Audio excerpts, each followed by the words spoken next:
We can refer to people with neurodivergencies using person first language or identity first language.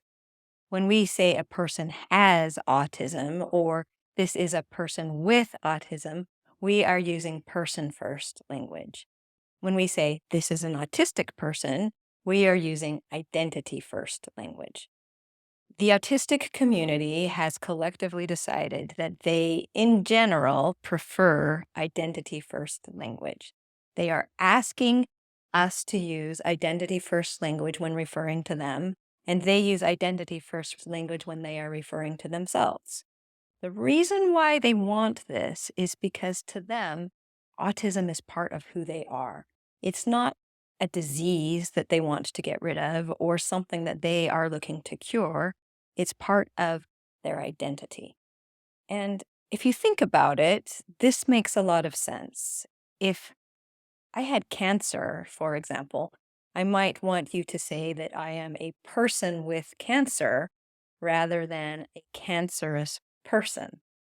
But with autism, since it is an inseparable part of who a person is, to act as if autism is like cancer by using person first language and calling them a person with autism, the way we would refer to someone as a person with cancer, we are actually insulting. Now, autism isn't the only neurodivergency in neurodiverse families. ADHD comes along in neurodiverse families a lot of the time as well. And right now, we are still using person first language with ADHD in general. We will say, here is a person with ADHD rather than here is an ADHD. And part of the reason why is the acronym ADHD doesn't work very well with identity first language.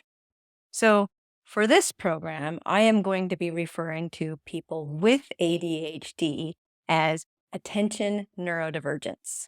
In that way, I can respect the reality that this attention neurodivergence is part of who they are. It is part of their identity. It is not something we are seeking to cure or change. It is something that we are accepting and celebrating in the ways that we can celebrate it, supporting it, helping attention neurodivergence find the resources they need, just as we support autistic neurodivergence finding the resources that they need. So, in this program, I will be referring to people with ADHD not as people with ADHD, but as attention neurodivergence. There is a third kind of neurodivergency that comes up in these families that we will also be referring to using identity first language. And that kind of neurodivergency is a high body empathy neurodivergent. Now, this isn't something you can read about in a lot of places. This is something that I feel was somewhat supported by my own research, is certainly supported by the clients I've seen in my personal practice, and is something that is a big part of my life because I believe that I am a high body empathy neurodivergent.